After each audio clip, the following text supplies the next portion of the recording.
जब मन भ्रमित हो, रास्ते धुंधले लगें और जीवन के प्रश्न भारी पड़ने लगें, तब एक ही ग्रंथ है जो न सिर्फ उत्तर देता है बल्कि आत्मा को शांति भी देता है। भगवत गीता।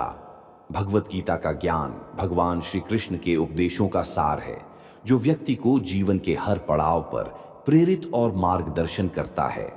यह ज्ञान कर्म, कर्तव्य और जीवन के उद्देश्य के बारे में महत्वपूर्ण सीख प्रदान करता है।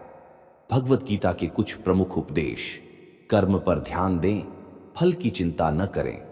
गीता में श्री कृष्ण ने कहा है कि मनुष्य को कर्म पर ध्यान देना चाहिए, फल की इच्छा नहीं रखनी चाहिए। जो व्यक्ति निष्ठा और समर्पण से अपना कर्तव्य निभाता है, उसे सफलता अवश्य प्राप्त होती है। अपने आप पर विश्वास रखें।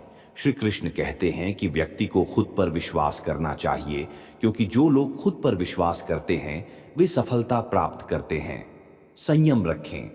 श्री कृष्ण कहते हैं कि सुख और दुख दोनों परिस्थितियों में संयम से काम लेना चाहिए।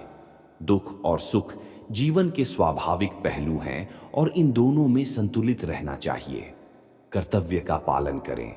श्री कृष्ण ने अर्जुन को अपने क्षत्रिय धर्म का पालन करने और अपने अधिकारों के लिए लड़ने का उपदेश दिया।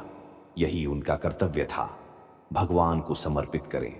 गीता में श्री कृष्ण कहते हैं कि मनुष्य को अपने आप को भगवान के प्रति समर्पित कर देना चाहिए। यह सबसे बड़ा सहारा है। ज्ञान और बुद्धि का महत्व।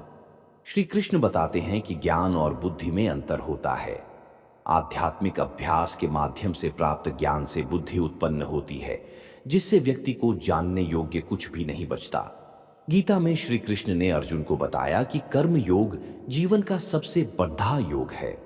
कर्म योग का अर्थ है कर्म को फल की अपेक्षा के बिना निष्ठा और समर्पण से करना। गीता में भक्ति योग को सर्वोच्च योग बताया गया है। भक्ति योग का अर्थ है ईश्वर के प्रति प्रेम पूर्ण समर्पण। गीता में ज्ञान योग को भी महत्वपूर्ण बताया गया है। ज्ञान योग का अर्थ है ज्ञान प्राप्त करना और उसे अपने जीवन में लागू करना। भगवत गीता का ज्ञान व्यक्ति को जीवन के हर पड़ाव पर प्रेरित और मार्गदर्शन करता है।